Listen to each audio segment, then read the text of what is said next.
காட்ட வேண்டியிருக்கு. இப்ப தியானம் செஞ்சுக்கிட்டு இருக்க இப்ப நீங்க சொன்ன மாதிரியே இப்ப உடல் இல்லைன்னு மறையுது உடல். சரி, கலைச்ச உடனே இப்ப உணர்வு இருக்கி. இருக்கி. இப்ப இந்த உணர்வை ஞாபகப்படுத்திக்கிட்டே இருக்க இதுக்கு அங்கால இதை எப்படி கொண்டு போறேன்னு அங்க இல்ல. இப்ப உணர்வு எடுத்தா அங்கால என்ன சிந்தனை வருது, இந்த கொஞ்சம் தடுமாறுது அதுக்குள்ள. இப்ப நீங்க உடல் கலைஞ்ச உடனே உணர்வு இடிக்கண்டு செல்றீங்கடா, அப்ப உணர்வுல தரிப்பட்டிருக்கிறீங்க. இப்ப உணர்வுல தரிப்பட்டதாலதான் உணர்வு இடிக்கண்டு செல்றீங்க இல்லையா? இப்ப நீங்க உதாரணத்துக்கு இப்ப நான் உடலை நான் எடுத்தீங்க. இப்ப உடல் கலைஞ்சிட்டா அடுத்தது எதை நான் எடுக்கிறேன்? அப்ப இப்ப உணர்வு இடிக்கண்டு சென்றா நீங்க இடிக்கிறீங்கன்னு அர்த்தம். இப்ப நீங்க வேறையா இன்னைக்கு உணர்வு வேறையா இருக்கும். அப்படி ஒரு கற்பனையில இருந்தா அப்படி படாது. அப்படி ஒரு கற்பனையில இருக்கும். அப்ப நான் சொல்ற நுட்பத்தை கேளுங்க. இப்ப நீங்க உடலை நான் என்று உணராதேன்னு சொல்லிட்டாங்க. அப்ப உடலை நான் என்று ஏன் உணர்றோம்டா, உடலை அறிவு ரீதியாக நமக்கு கலைச்சிக்கலாம் இருக்கு. சரியா? இப்ப நாம கலைக்கணும் அறிவு ரீதியா தான். அறிவு ரீதியாண்டா சிந்தனை ரீதியா நுட்பமா உணர்ந்து உடலை கலைக்கணும். அப்ப அறிவு என்ன செய்யணும்? உடலண்டா என்ன என்று தெளிவடைகிற இடத்துக்கு அறிவு வரணும். உடலண்டா என்ன என்று தெளிவடைகிற இடத்துக்கு அறிவு வந்துச்சென்றா அந்த அறிவிடத்துல உடல் கலையும் என்ற உடனே இப்ப திரும்ப ஒரு கற்பனைக்கு நாம போயிடக்கூடாது. நாம இப்படியே இருக்கிற நாம கலைஞ்சிடுவோம் என்று எடுத்துடக்கூடாது. சரியா? இப்ப அவரிடத்துல உடலண்டு அவர் எண்ணி இருந்ததுதான் கலைஞ்சிருக்கு. இருக்கிறது இருக்கு. அப்படி இப்ப உடலண்டா என்ன இன்னைக்கு அவருக்கு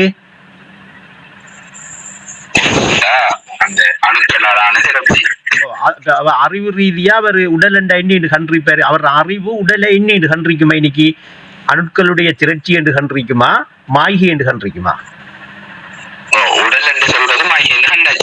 இப்ப அணுக்கள் திரட்சியா இருந்ததும் அணுக்கள் களப்பட்டதுக்கு பிறகும் திரட்சியா இருக்கக்கூடையும் அணுக்கள் மாய்கை என்று காணலாமா?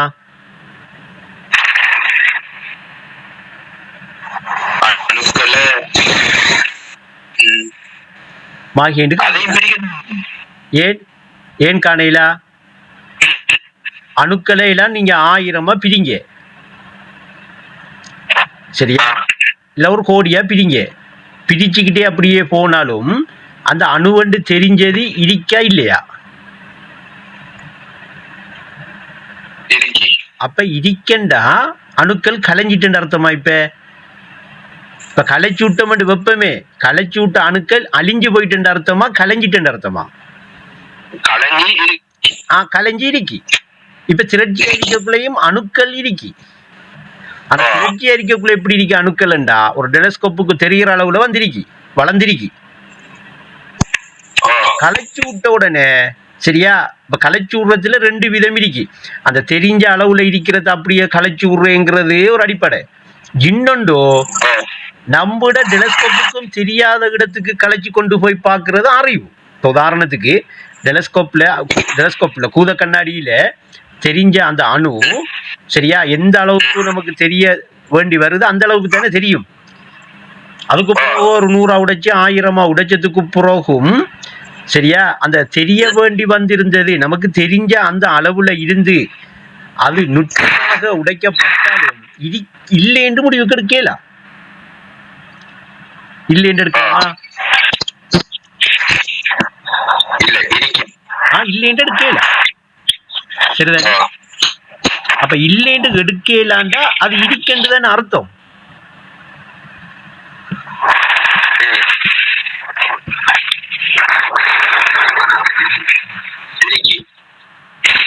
இப்ப கலைச்சு விட்டேன் சொல்லி சென்ன என்ன அர்த்தம் பண்ணா அழிச்சு விட்டேன் அர்த்தத்துக்கு போகக்கூடாது. அழிஞ்சு போயிட்டு நாம் அது ஏற்கனவே இருந்த நிலைக்கு அது என்ன செஞ்சிருக்கு மாறுபட்டிருக்கு இல்லையா? அதான நடக்கும். அப்ப ஏற்கனவே இன்ன பொருள் இல்லாம இருந்த நிலையில இருக்குது. இப்ப இருக்கக்குள்ள ஐனைக்கு எப்படி இருக்கி அணுவாயிருக்கா, உருவாயிருக்கா, உணர்வாயிருக்கா, எப்படி பிடிக்கிற ஐநைக்கு? அப்ப ஐநைக்கு உணர்ந்தவருக்கு தான் தெரியும் அது என்ன என்ன இருக்கிறது. உணர்ந்தவருக்கு தான் அந்த நிலை தெரியும். இப்ப ஐநைக்கு அவர் உணர்ந்தவர் ஐநைக்கு உணர்ந்தது என்னங்கிறத அறிஞ்சிருப்பாரா இல்லையா? அறிஞ்சிருப்பாரு.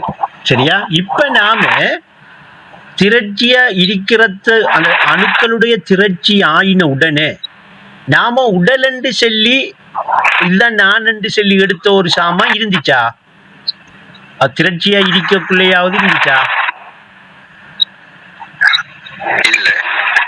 கலைச்சுட்டு இருந்துச்சா? அப்ப மாய்கைங்கிறது என்ன? உள்ள பொருளா இல்லாத பொருளா?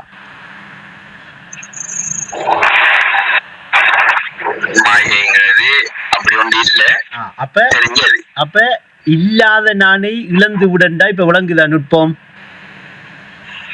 இல்லாத நான் என்ன அர்த்தம்? ஒரு இடிக்கு அதை இல்லாமக்கிட்ட அர்த்தம் இல்லை. அதை இல்லாமக்கிட்ட அர்த்தம் இல்லை. இல்லாத நான் இல்லாதது அதை ஏன் எடுக்கா ரெண்டா? இல்லாதது என்று உணர்றேன்டா, இல்லாதென்று விளங்குறேன்டா, நான் அறிவு ரீதியா தான் எடுக்கலாம். அப்ப அறிவு ரீதியா எடுக்கலாம் என்று உங்களுக்கு தான் சொல்றேன். உண்மையிலேயே அது அறியது அறிவு தான். அப்படி இல்லை என்று சொல்லி அறிகிற இடத்துக்கு வருகிற அறிவு தான். இப்படி அந்த அறிவு வந்துட்டா, இந்த இடத்துக்கு அறிவு மாற நிலைமைக்கு வந்துட்டா, அப்படி அறிஞ்ச என்னன்னா உணர்ந்தது என்ற உணர்வு நிலைக்கு வந்துடுவோம். பெறமாட்டோமா? வந்துடுவோம் தானே? அப்ப இப்ப உடல் கலைஞ்சத்துக்கு பிறகு உணர்வு இருக்கண்டா, நாம உடலை கலைச்சிட்டு அறிவு ரீதியாக உணர்வு இருக்கிறத உணர்றமா இல்லையா?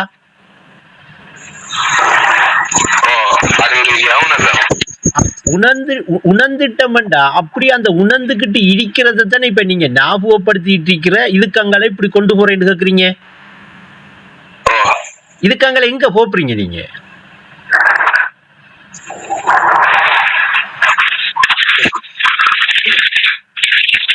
எங்க போகணும்? கிடைக்குது. இப்ப நீங்க சொல்றதுதான் இந்த பேரறிவு. இப்ப இதெல்லாம் அனுபவத்துல ஆன்றேன்னா அந்த நிலைமையை ஞாபகத்துல வச்சுக்கிட்டு இருந்தா சரியா? இப்ப நீங்க ஞாபகத்திலே வச்சுக்கிட்டு இருக்கிறது தானே எந்த அமலுக்கு நிகர் இல்லாத அமல். சரிதானே? ஏகத்தில் தரிச்சிருந்துக்கிட்டு என்ன செய்யணும்? முறைப்படி உரியபடி ஞாபகப்படுத்தணும். ரைட். என்னத்துக்கு ஞாபகப்படுத்தணும்? உரிய இடம் சேரும் வரை. அப்ப உரிய இடம் சேர்ற வரைக்கும் ஞாபகத்தில் இருக்கணுமா இல்லையா? இப்ப அந்த ஞாபகம்ங்கிறது எதுல சரிப்படணும்? உடலிலேயா உணர்வுலையா? உடலில சரிப்பட்டுச்சேண்டா இன்னும் இதுக்குள்ள இருப்பாரு. இப்ப இருந்துகிட்டு இருப்பாரு இல்லையா? ஏன் உடல் கட்டுண்ட நிலையே அந்த நிலையே நான் எடுத்துக்கிட்டு இருப்பாரு. எடுத்துக்கிட்டு இருக்கிறவரு ஒரு நாளைக்கு என்ன செய்யுமாண்டா, ஒரு நாளைக்கு இல்ல ஒவ்வொரு நாளும் அது கலையுது. அவர் சிந்திக்காம இருக்காரு. எப்படி கலையுதுண்டா, அவர் அப்படியே இருக்காது. அறிவு என்ன செய்யுது? அறிவிடத்துல அந்த அனுபவத்தை பிடிச்சி கலைச்சிடுவது. சுளுத்தி நிலையில மறையுது. அப்ப சுளுத்தி நிலையில மறையுதுண்டா அவர் என்ன செய்யணும்? கலையுதுன்னு தான் எடுக்கணும். அவர் இருக்காரு, நாம பார்த்துக்கிட்டு இருக்கக்குள்ள இருக்காரு. அவரிடத்துல அவர் இல்லையே. அப்ப உதாரணத்துக்கு இப்ப ஒரு ஆள் கேட்காரு, அப்ப மூச்சு வேலை செய்யுது என்று கேட்காரு இல்லையா? இப்ப அவரு உறங்கினத்துக்கு பிறகு அவருக்கு மூச்சு வேலை செஞ்சது அவருக்கு விளங்கிட்டு இருக்கா? இல்ல. விளங்குது யாருக்கு? இங்க முழிச்சு பார்த்துக்கிட்டு இருக்கிறவருக்கு தானே. அப்ப வேதம் என்ன சொல்லுது? உஸ்தாத் என்ன சொல்றாங்க? மரணமும் உறக்கமும் வித்தியாசமே இல்லைன்னு காட்டுறாளா இல்லையா? அப்ப இப்ப இரவைக்கு உறங்குற நேரத்தில கலையுதா இல்லையா உடல்? அறிவு ரீதியா கலையுது. அதே நிலையை இப்ப ஞாபகப்படுத்துறது அதிகரிக்கிற பொழுது இப்ப நீங்க எங்க சரிப்படுவீங்க? உணர்வுல சரிப்படாம ஏகத்தை நான் எடுக்க மாட்டீங்க. உண்மையிலே ஏகமா இடிக்கி உடலா உணர்வா. அப்ப உணர்வை நீங்க ஞாபகப்படுத்துறதுக்கு வந்துட்டீங்களா என்ன அந்த என்ன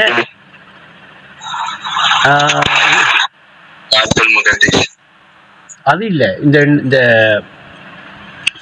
இறைவனை ஏகனாய் தியானம் அப்படி இல்லை, இறைவனை ஏகனாய் ஏற்று தியானம் செய் என்று சொல் அப்படி ஒரு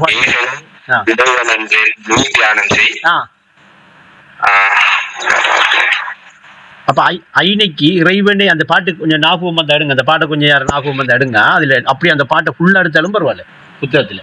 இப்ப இறைவனை ஏகனாய் ஏற்று தியானம் செய்கிறேன்டா எப்படி அது எப்படி நாம நினைக்கிறோம் அதை? இறைவன் ஒருத்தன் இருக்கான் சரியா, நானும் இருக்கேன், நாம அவனை ஏகன் என்று நினைச்சுக்கிட்டு அப்படி செய்வோம் வெண்டெடுப்போமா?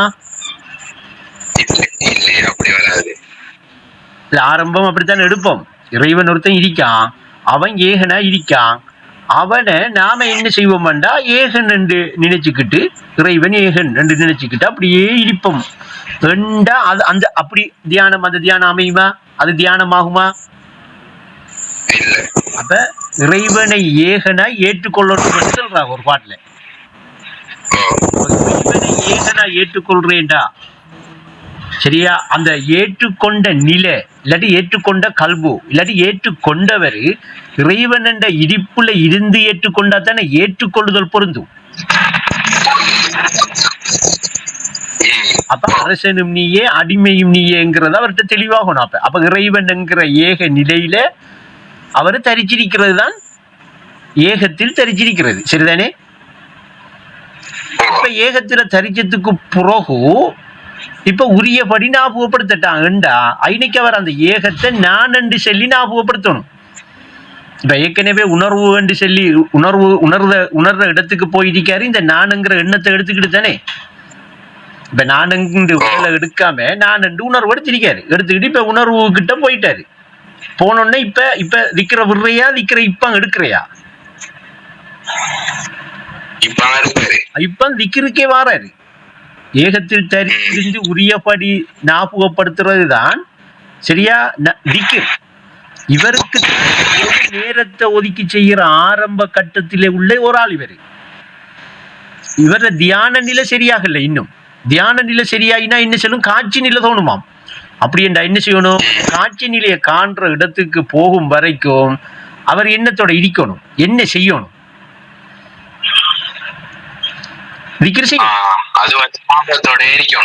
அந்த ஞாபகத்தோட இருக்கணும். இப்ப அவரை கூட்டிட்டு போகுது எது அந்த இடத்துக்கு,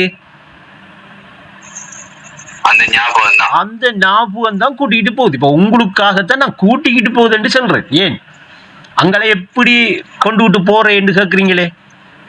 அப்போ அணி கேட்கக்குள்ள இப்படித்தான் அதை கூட்டிகிட்டு போறேன்னு செல்லணுங்கிறதுக்காக சொல்றதுதான்.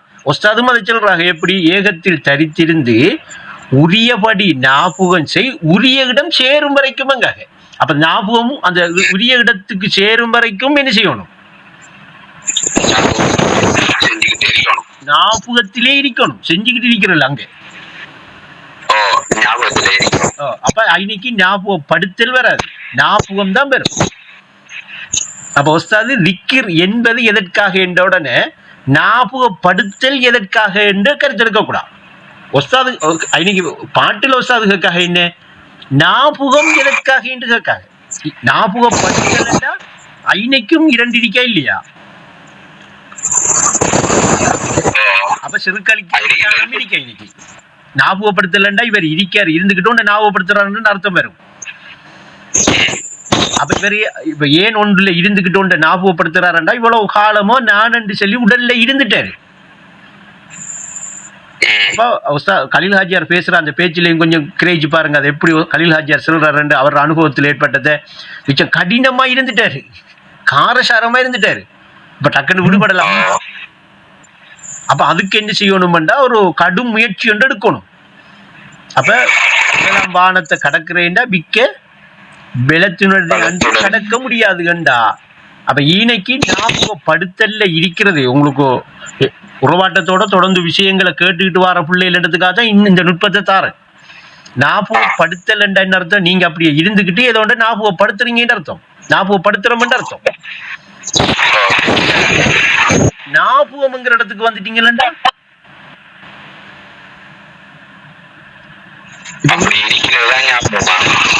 அப்படி இருங்கல அத ஞாபகம் மட்டும் செல்லலாம், காண்போன் செல்லலாம், எல்லாத்தையும் உணர்த்தி உங்களை இன்னைக்கு அந்த நிலையில இருத்தி வைக்கிறது தான் களிமா. இறந்தழிந்த எதுக்கு அப்ப இப்ப அப்படி இல்லாத உள்ள இப்ப எப்படி கிடக்கு, இறந்து கிடக்கு. இப்ப இப்படி நாம என்ன பார்த்துக்கிட்டு இருக்கிறாக்களை தான் சொல்றேன். அப்ப இறந்து கிடக்குற உள்ள எங்க இருக்கு, இறந்து கிடந்தா எங்க கொண்டு போய் நம்ம கொண்டு போய் புதைச்சுடுற மண்ணுக்குள்ள. அப்ப இப்ப எங்க இருக்காங்க, அப்ப மண்ணறை வாழ்வை மறந்ததுதான காரணம். அப்ப அப்ப அவர்களுக்கு மண்ணறைக்குள்ள ஒரு வாழ்க்கை இருந்திருக்கா இல்லையா, ஏன் இருந்திருக்கேன்டா, அது மண்ணறைங்கிறத அவங்க உணரல, இப்ப அதுக்குள்ள வாழ்ந்துட்டு இருக்காங்க. அப்ப அதுக்கு காரணம் என்னன்னா இந்த மார்க்கத்தின் கொள்கையை இழந்ததுதான். இப்ப நான் என்று சொல்லி உடலை எடுக்கிறையா, நான் என்று சொல்லி உணர்வு எடுக்கிறையா, கொள்கை என்ன சொல்லுது, இருக்கும் நானோ உணர்வு விளங்குது.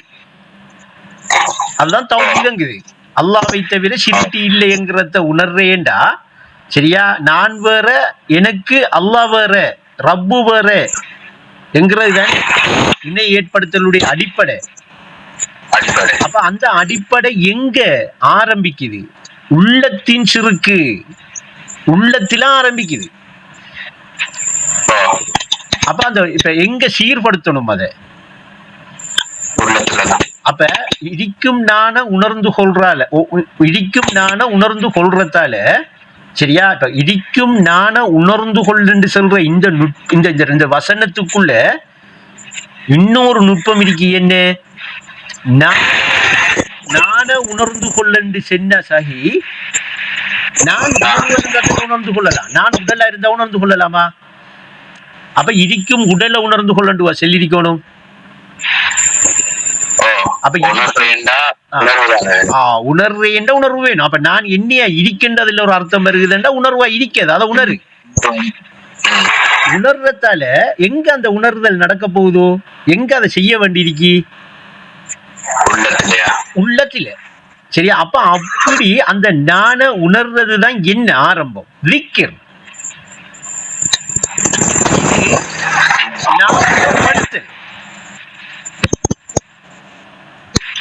இது என்ன, ஞாபகப்படுத்தல். ஞாபகத்திலே இருக்கிறது இல்லை.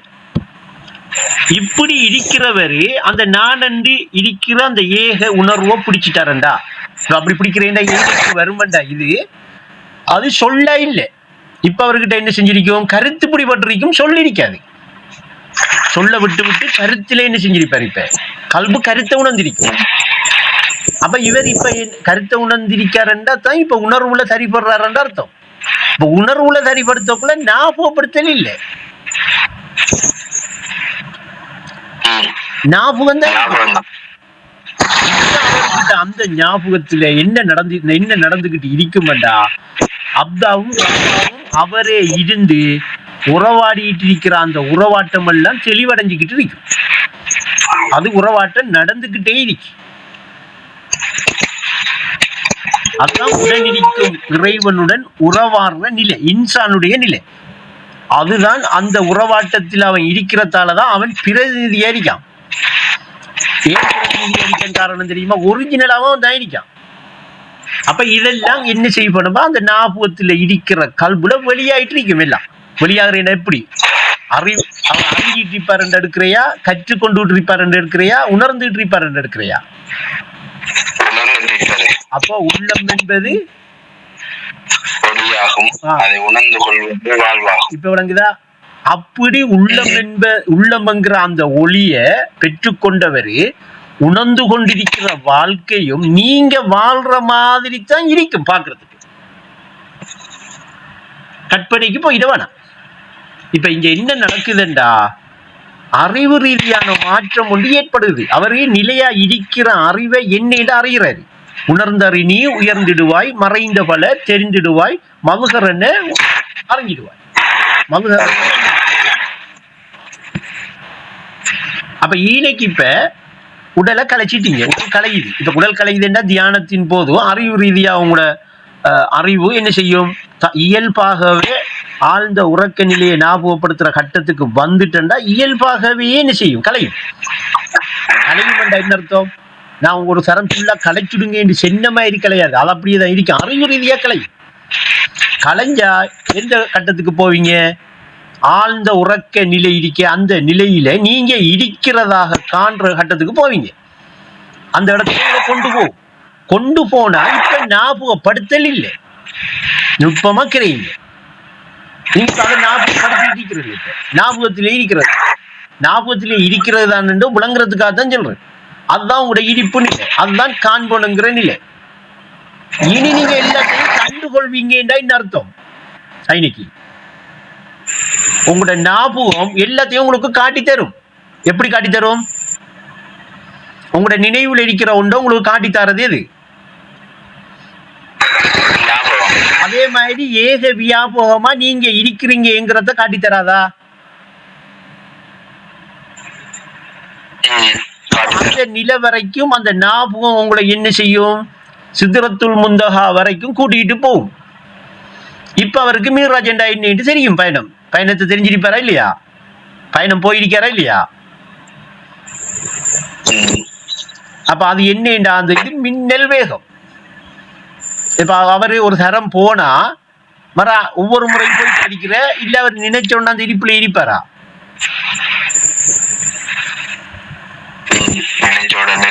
அப்ப உஸ்தாத் அதை எப்படி சொல்றாங்க, பகுக்கும் திறமை மிகைக்குதான்.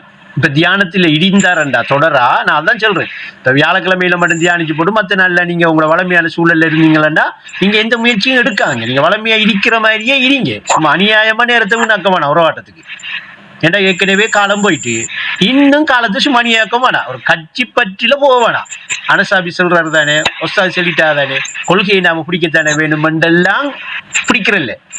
நீங்களாக விரும்பணும், அதை இயல்பா அந்த விருப்பம் வரணும். உங்களுக்கிட்டே அந்த மாற்றம் ஏற்படணும். ஏற்படாம சித்தி பெற இயலாது, அது கடைசி வரைக்கும் இயலாது. அப்படி இல்லாட்டி வளமையா எல்லாரும் வாழ்ற மாதிரி வாழ்ந்துட்டு போக வேண்டியதுதான், மறுமையில பார்க்க வேண்டியதுதான். ஆனா நிலை பெற இயலாது, அவ்வளவுதான். அது ஏன் என்கிற விஷயத்தில நம்ம இன்னொரு கட்டத்துக்கு எடுப்போம். அப்ப இப்ப ஈனைக்கு ஏக வியாபகமா நான் இருக்கிறேன்ங்கிறத இந்த உள்ளம் எனக்கு உணர்த்தி தந்துகிட்டே இருக்கிற நிலை எதால எனக்கு ஞாபகத்தோட இருக்கிறதால, அந்த ஞாபகத்தை எதோட நான் சரிப்படுத்தி இருக்கிறதால ஏற்படுகிறது, ஆழ்ந்த உறக்க நிலையில உணர்வோட, ஏகத்தோட. சரியா? அப்ப ஏகத்தோட ஆழ்ந்த உறக்க நிலையோட நீங்க சரிப்படுறதால அந்த நிலையம் உங்களுக்கு ஏற்படுது. இப்ப ஈனைக்கு அதுக்கு அங்கிட்டு போற என்று கேட்கிறவர் யாரு இன்னைக்கு? அவர் யார் அதை கேட்கிற? அப்படி கேட்க யார் இருக்கா இன்னைக்கு? அத ஒஸ்தாது மடை என்ற கேள்வி என்று எனக்கு சின்ன பேச்சை நீங்க கேட்டிருக்கிறீங்கவா? அப்ப நான் அந்த கட்டத்துல நான் கேட்டதை நீங்க இப்ப எத்தனை வருஷத்துக்கு போறோம்? அது நான் கேட்டது 2005ஆம் ஆண்டுன்னு நினைக்கிறேன், 4ஆம் ஆண்டு இல்லாட்டி 5ஆம் ஆண்டு, 2000 ஆரம்ப காலம். அது வந்து அந்த தரிக்காக்கு பேஸ் போடுறத வந்து பாக்குறதுக்கு தரிக்காக்க வந்தேன். எங்கே மணராக்கு கீழே பேஸ் போட்டு இருந்தேன். அதை 2-3 தடவை அது பார்க்க வந்தேன். பார்க்க வந்த அண்ணன் என்னத்துக்குண்டா இவனுக்கு வெட்டிக்கிட்டி சார்ஜ் விட்டாலும் பேஸ் போயிடக்கூடாதுன்னு தான் பார்க்க வந்திருக்காரு அந்நேரம். நமக்கு புரிவடலை. அப்ப வந்து பாக்குற டைம்ல தான் எல்லாரும் கூடி இருக்கிற டைம் நாம் கேட்டவர்கிட்ட, அந்நேரம் நீங்க இப்ப சொல்ற இடத்துல இருந்திருக்கலாமா இல்ல வெடிச்சிருக்கா, கல்பு வெடிச்சிட்டா? அப்ப அவர்கிட்ட கேட்க யாரு கேட்கிறா இன்னைக்கு மடை என்ற கேள்வி என்று எனக்கு டிரெக்டா செல்லாம எப்படி சொன்னாங்க. அது கடல் பார்த்துக்கும். எப்படி பதில்? கடல் பார்த்துக்கும்டா, கடல் பார்த்துக்கிட்டு இருக்கி தன்னை. நான் அது தியானத்துல உங்களுக்கு சொல்லித்தாரேன், நீங்க உங்களை தான் பார்த்துக்கிட்டு இருக்கிறீங்க. நான் தியானத்துல சொல்ற விஷயம் சில ஆட்களுக்கு 4 நிமிஷத்திலேயும் நடக்கலாம், சரியா? 4 நாள்லயும் நடக்கலாம், 40 நாளிலேயும் நடக்கலாம், 4 மாசத்திலேயும் நடக்கலாம், 4 வருஷத்திலேயும் நடக்கலாம், இல்லாட்டி 40 வருஷம் போய் நடக்காமையும் விடலாம். அவகிட்ட கல்ப பொறுத்து அவங்க அதை நான் சொல்றத நுட்பமா கிரகிச்சு நுட்பமா சிந்தனைக்கு எடுத்தாலண்டா அண்ணா பழிச்சென்றி. ஆனா ஒரு கடின முயற்சி ஒன்று வேணும். ஹக்கை உணரா கடின குணத்தை கலைந்து வேரோட அறுக்கணுங்கிற ஒரு கடின முயற்சி ஒன்று தேவை. எவ்வளவு தொடர்ந்தா பரமன் தொடர்பு நிலைக்கு மட்டுக்குமா? பகுக்கன் திறமை மிகைத்திடில் உயர் பண்பு உன்னை அணைத்திடும் பரமன் தொடர்பு நிலைத்திடும்டா. இப்ப அவர் பரமன் தொடர்போட இருக்காருன்னு எடுக்கிறையா, பரமன் இருப்பிலே இருக்காருன்னு எடுக்கிறையா? அதுதான் தொடர்புங்கிறது. தொடர்பா இருக்கிறேன்டா என்ன அர்த்தம்? யாருக்கும் தெரியாம ரகசியமா அந்த இடிப்புல அவர் இருந்துகிட்டு இருக்கிறது தான் தொடர்பு. சிறு ஏன் ரகசியம் இருக்காரு?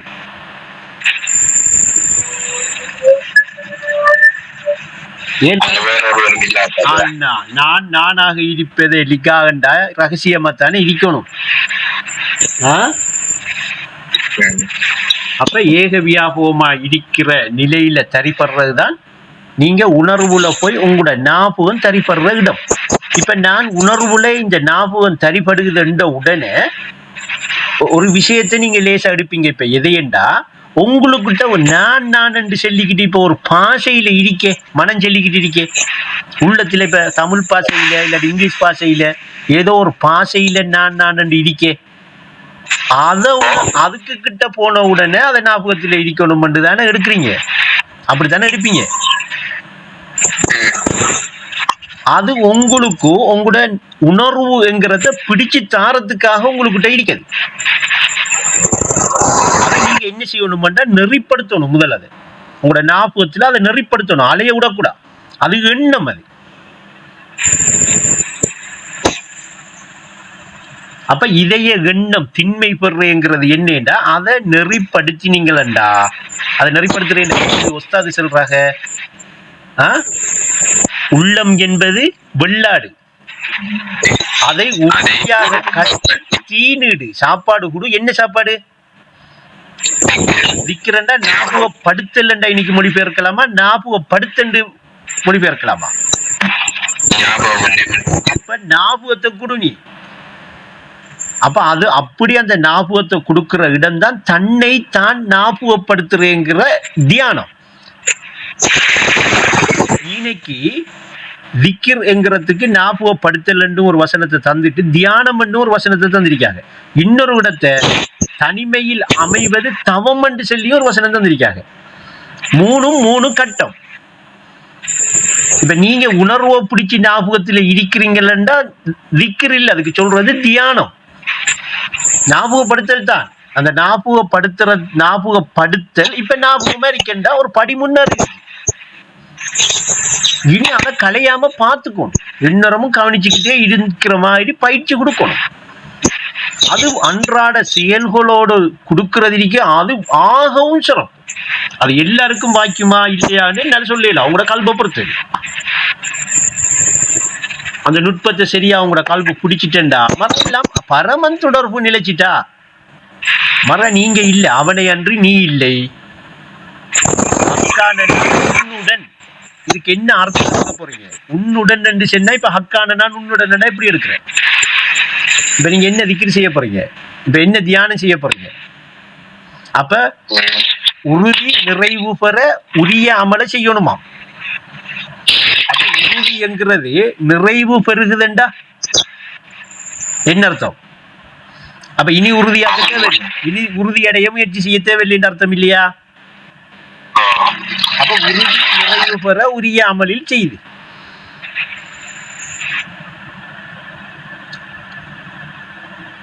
அப்ப இப்ப வந்திருக்கிறது தான் வாதில் முக்கத்திசுக்கு வந்திருக்கு. பரிசுத்த பள்ளத்தாக்குக்கு வந்திருக்கு. இப்ப உச்சி கீழித்தான் போகணும். உரிய இடம் சேரும் வரை அந்த பரிசுத்த பள்ளத்தாக்குல நிக்கிற நிலையை விட்டுறக்கூடாது. பாட்டுல நமக்கு நல்ல நுட்பமாக சைக்கிணையாக தெளிவுபடுத்தி தந்திருக்காங்க.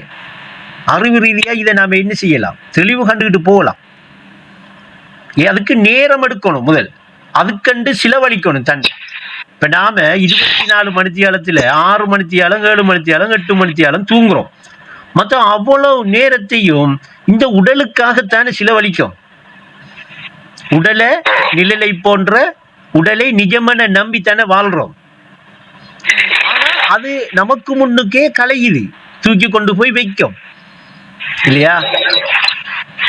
அது நமக்கு உணர்த்தி தரலையா, இது நாம நிஜம் இல்லை இப்படி இருக்கிறேன். அது உணர்த்தி தருது, அது என்னத்தை உணர்த்தி தருது, நீ இப்படி இருக்கிறது நிஜம் இல்லை. அது எங்க நடக்குது?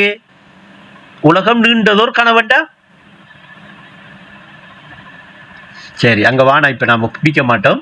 அப்ப இன்னைக்கு 24 மணித்தியாலத்துல எல்லா நேரமும் தூக்கம் உண்டு உடுத்து உறங்கி விழித்து உண்டு உடுத்து உறங்கி விழிக்கும் உலகம் உண்மையே உணருமா என்றதுக்காக ஒரு பாட்டுலகாக உருப்பெற்று மறைவதே உலகமடாங்காக. அப்ப இதுல உள்ள நுட்பங்களை எல்லாம் சிந்தனைக்கு எடுத்தோம்டா நாம என்ன செய்வோம், கொஞ்சம் மாற்றம் ஏற்படும் நம்மகிட்ட.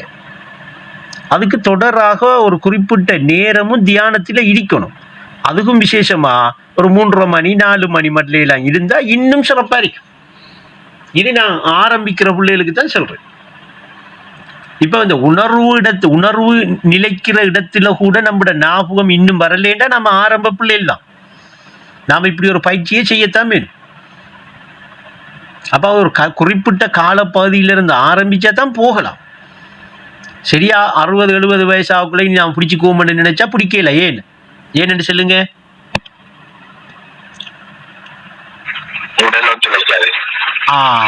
உடல் ஒத்துழைக்காது, வருத்தம் வந்துடும் உடலுக்கு.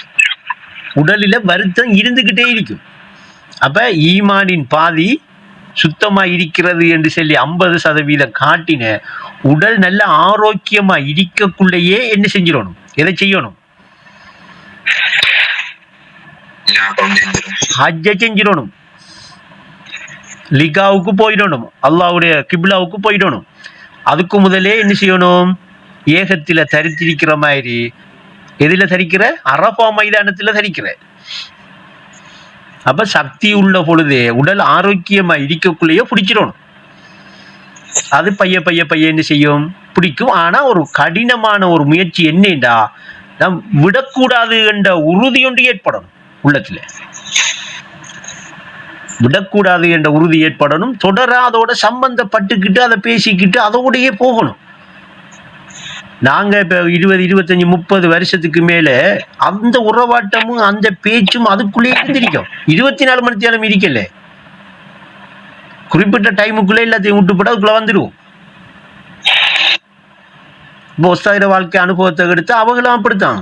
அவங்க நம்மளை விட அவங்க வழிகாட்டினத்தால ஒரு அளவுக்கு நாம என்ன செய்யறோம், லேசா விளங்கிட்டு லேசா பிடிச்சிக்கிட்டு போகலாம். ஏன்னா அவங்களே எழுதி தந்திருக்காங்க, சரணடைய வழியுண்டு, சத்குருவின் மொழியுண்டு, சாத்வீக நெறி இருக்குதேண்டு. அவங்க எவ்வளவு கஷ்டப்பட்டிருப்பாங்க. அவங்களுக்கு யாரு தெளிவா இப்படி வழியை விளக்கி காட்டின. அப்ப எவ்வளவு சில கட்டங்கள் எனக்கு வருது சொல்லையும் வேணும். ஒஸ்தாது என்ன செஞ்சிருப்பாக என்றே விளங்குது இல்லைன்னா நான் சிந்திச்சா, கதவு உதவியில நல்ல இறுக்கி மூடி யாரும் அவசரப்பட்டு துறக்கக்கூடாது சொல்லி போட்டு விட்டு இருந்திருப்பாளே நம்ம தெரியா. நான் அப்படித்தான் துறக்கஞ்சாலும் நீங்க திறந்துறாங்க என்று சொல்லிகள் இருந்தாலே நம்ம தெரியும். ஏனண்டா வழிகாட்டல் இல்லைண்டா சில கட்டங்கள் அப்படி என்னடா இந்த நிலை, எங்கடா நான் இருக்கேன்னு கூட விளங்காது. சும்மா இப்படி இருக்கக்குள்ள இருக்கும். அது அல்லாஹ் உஸ்தாது சொல்றா, கண்ணை துறந்தாலும் தெரியும், கண்ணை மூடினாலும் தெரியும். ஒன்றுமே இல்லை என்கிற உணர்ந்தவனாக இருந்தா, அப்படின்னா ஆழ்ந்த உறக்க நிலையில அமைந்து இருக்கிறத அறிந்தவனாக இருந்தா, எப்படி அங்க அமைஞ்சிருந்த ஏக வியாபகமா நான் இருக்கேன் என்ற இருப்பு நிலை. அது கற்பனைகள் போயிடவானா, தியானத்தை செய்ய, திக்ர் செய்ய. நாம அவ்வளவு பேரும் இந்த கல்வியை எடுத்ததை வச்சு சொல்றோம் பெரும் பாக்கியசாலிகள்.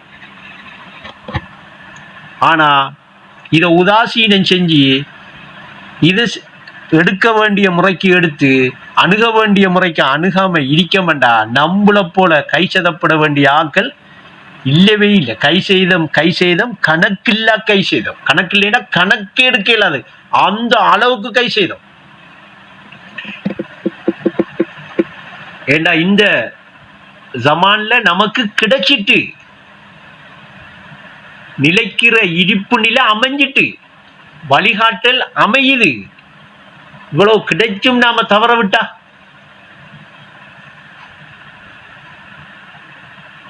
அப்ப சஹிக்கு இப்ப விளங்கிச்சா விஷயம்? இன்னும் அதுக்குள்ள நம்ம கேள்வி இருக்கா சஹி?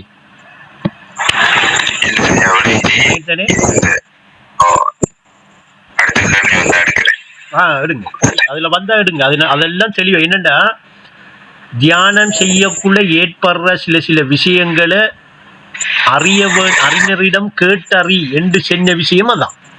அறிஞரிடம் கேட்டறி. அந்த பாட்டை நீங்க ஃபுல்லா செஞ்சீங்க தியானம் நீங்க இது செய்யறேன் அறிஞரிடம் கேட்டறிஞ்சு போவேண்டா. என்ன அர்த்தம்?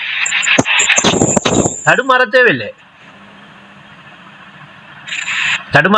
இப்ப நான் இந்த கல்முனைக்கு போறேன், எனக்கு போயே இல்லைன்னு வைங்களேன், காத்தாங்குடிக்கு வந்து போய் பாரிசுகிட்ட கல்முனை போயிட்டு வர அனுபவம், அந்த ரோட்ல அனுபவம், இடையில வர சந்திர அனுபவம், இடையில என்னென்ன ஊர் வருதுங்கிற அனுபவம் எல்லாம் பாரிசிட்ட இருக்கா இல்லையா? டக்கண்டு பாரிசுக்கு கோல் எடுத்து நான் இப்படி இதுல இருந்து வலிக்கிட போறேன், இடையில இப்படி என்ன மாதிரி என்று கேட்டா அவர் அந்த வழியை இப்படியே செல்லுவார். இப்படி இன்னைக்கு தாழ வாங்குங்காரு, கழுவஞ்சி இப்படி வரும்பாரு, அது வந்து போலீஸ் ஸ்டேஷன் வரும்பாரு, அப்புறம் அப்படியே தாண்டக்குள்ள இப்படி பாலம் வரும்பாரு, அப்படி வந்தோடனே இந்த கல்முனை வரும்பாங்க. இல்லாட்டி சென்ன உடனே டக்குன்னு அவர் சென்னத்தை வச்சு கேட்டு அப்படியே போயிட்டேன்டா. இதுதான் பாதை கண்டு கூறும் மேதை பாதம் பார்த்து பணிகிறது. அவர் பாதையை கண்டு கூறினாரடா பணியணும். இது நான் செஞ்சு போட்டு தான் உங்களுக்கு சொல்றேன். எங்களுக்கு ஒஸ்தாது செஞ்சாங்க, நாங்க அதுல பூரணமா பணிஞ்சோம். நாங்க இப்படி இல்லை, நாங்க 24 மணித்தியாலமா அதுலயே கிடந்தோம். அந்நேரம் பணியிற மட்டும் இல்லை, அதை நிலைக்க வைக்கிறதுக்காகவும் அந்த சரித்திரத்துல இருக்கிற ஆக்கள். அப்ப உடனே என்ன செய்யற, கல்முனை போயாச்சு. பாதை கண்டு கூறுறத அவர் தெளிவா சொல்றாரா? நமக்கு அதால ஏதாவது ஒரு விஷயம் நடக்குதாண்டா விட்டு விடாதே. தூய வழியில் முன்னேற துணைவன் ஒஸ்தாத அவசியம் என்று சொன்ன அந்த அவசியமான ஒஸ்தாத அவர் தான். அதுக்கு அனசாபிஸ் எடுக்கிறல்ல.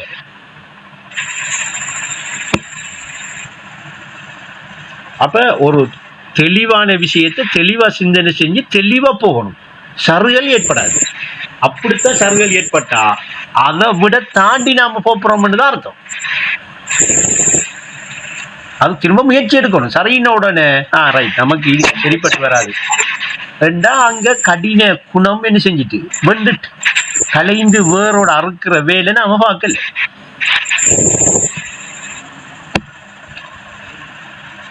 விளங்கிச்சா சகி? விளங்கிச்சா? கொஞ்சம் நுட்பமா கிரகிங்க. தியான நிலை சரியானால் காட்சி நிலை கிட்டும். அந்த காட்சி நிலை கிட்டும் என்று சென்ற அந்த காட்சி உங்களை நீங்க காண்றதுதான். அப்ப நீங்க ஐனைக்கு எப்படி காணுவீங்க? உணர்வா காணுவீங்களா, உடலா காணுவீங்களா? உணர்வா காணக்குள்ள அந்த உணர்வோட உங்களோட உருவம் எப்படி இருக்கும்? ஒரு கட்டுண்ட நிலையா இருக்குமா, ஏக வியாபகமா இருக்குமா? அதை உணர்ந்துகிட்டே இருந்தீங்களா திரை இல்லாம ஆகும். உங்களுக்கு என்ன எல்லாம் திரையா இருந்துச்சோ அத்தனை திரையும் நீங்கி இறைவன் ஜோதி அங்க என்ன செய்யும்? தோணும்ங்கிறது ஆரம்பம். ஆழ்மனதில் அமைந்திருக்கும் அந்த ஜோதி ஒளி உலகில் வாழ்வதற்கு உதவி. அந்த ஜோதி தோணும். அதை தோணிட்டு விடுவீங்களா? அதை அப்ப இது ஞாபகத்திலேயே உணர்வோட தரிச்சிருக்கிற அந்த தனிமையில அமைகிற அந்த நிலை வந்தாதான் இது என்ன செய்யும்? இந்த தியான நிலை சீராகும். அப்ப தன்னை பார்த்துக்கிட்டே இருக்கிறது தான், தன்னை கவனிச்சுக்கிட்டே இருக்கிறது தான். தன்னை கவனிச்சுக்கிட்டே இருக்கிறேன்னா கட்டுண்ட நிலை இல்லையா, ஏக வியாபக நிலை இல்லையா? அப்ப அந்த நிலை தரிப்பட்டுக்கிட்டே இருக்கு. நீங்க கவனிச்சுக்கிட்டே இருக்க தரிப்பட்டுக்கிட்டே இருக்கும். அதை நக்கி பார்த்துட்டு விட்ட விளங்காது. அது கைக்க நாங்க ஒன்றுமில்லை. அப்படித்தான் நிறைய பேரு சரிய கிடக்காங்க. நிலைச்சிருந்து பார்க்கல, அது இல்லை, உட்கார்ந்து பார்க்கணும் முதல். இப்ப நீங்க பெரிய ஒரு முதலாளி என்று வெங்கலன் பாரிஸ், ஓ நான் வந்து வளைச்சு நீங்க பெரிய கதிரையும் போட்டு டேபிளும் போட்டு பார்த்தா எனக்கு சும்மா அந்த மாதிரி இருக்கு பாக்குறதுக்கு. சரியா? நான் வந்து இப்போ வந்த உடனே பாரிஸ் டக்குன்னு ஒளிம்பி சும்மா இருங்கலன் என்ற உடனே கொஞ்சம் அப்படி இருந்து பார்த்துட்டு டக்குன்னு ஒளிம்பிட்டு வந்து இவ்வளவுதானா ரெண்டு வெளியே நின்று நான் யோசிச்சேன்டா, நீங்க அந்த கதிரையில இருந்துகிட்டு என்ன எல்லாம் இன்னைக்கு செய்யறீங்க, எங்க எல்லாம் தொடர்பா இருக்கிறீங்க, எவ்வளவு பெரிய ஒரு விஷயத்த இன்னைக்கு வச்சிருக்கிறீங்கிறதெல்லாம் எனக்கு தெரிய வேண்டி வருமா? யார் யார் வாரா, யார் யார் போறா, என்ன தொடர்பு நடக்குது, இன்னைக்கு ஒரு ஆட்சியே நடக்குமா இல்லையா? அப்ப நான் சும்மா ஒரு செகண்ட் வந்தா இன்னைக்கு இருந்தேன், இன்னைக்கு ஒளிம்பிட்டு வந்து நான் இருந்தேன் அவர் கதிரையில அங்க ஒன்றுமே இல்லை ரெண்டு கதைச்சா இன்ன போல மடையும் இருக்கானா? விளங்குதா நான் சொல்ற இடம்? அப்ப உஸ்தாது எப்படி சொல்றாங்க, ஞாபகம்ங்கிறது எதற்காக கேள்வி கேட்டுட்டு மறதியே நிற்குங்க, தெளிவை கேட்குங்க.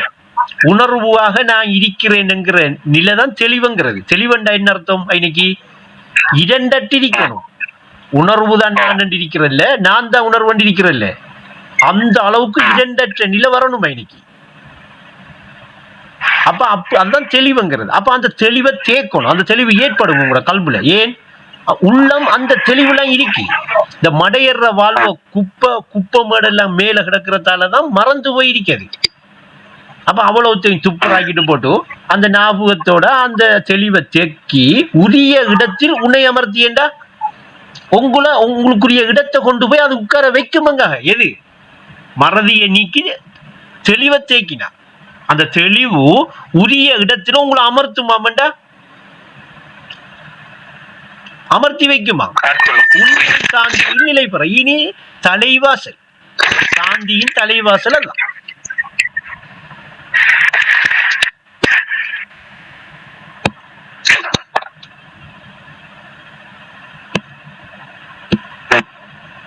சரி, வேற என்ன இன்றைக்கு நல்ல தெளிவான விஷயம் எடுத்திருக்கு பாரு.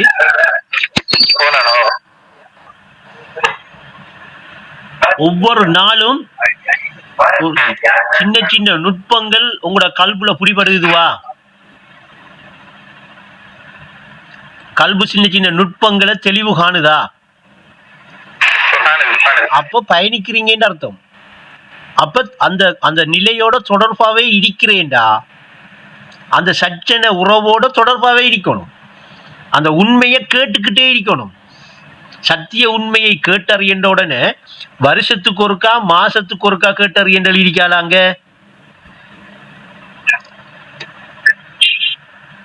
சபல புத்தி விட்டு ஒளிய மட்டுக்கும் கேட்கணும். அப்ப சச்சன சங்கத்தை கண்டறிந்து சத்திய உண்மையை கேட்டறிந்து சபல புத்தியை விட்டொளி. இன்னொரு பாட்டுல சச்சன சங்கத்தோடு சதா உறவாடு. ஏண்டா தொடர்ந்து உறவாடிட்டு இங்க கட்டம் அங்க தொடர், எது வரைக்கும்? உரிய இடம் போகும் வரைக்கும் உறவாடுங்க. போனதுக்கு பிறகு மர அங்க மூமின் ஒரு மூமினுக்கு கண்ணாடியாங்க அங்க ரெண்டு பேர் இல்ல, ஆள்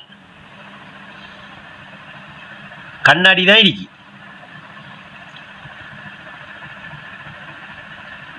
சரி, அல்ஹம்துலில்லாஹ். அப்ப இதோட நிப்பாட்டுவோமா?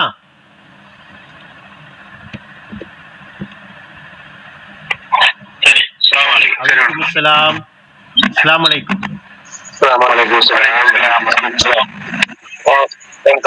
Assalamualaikum.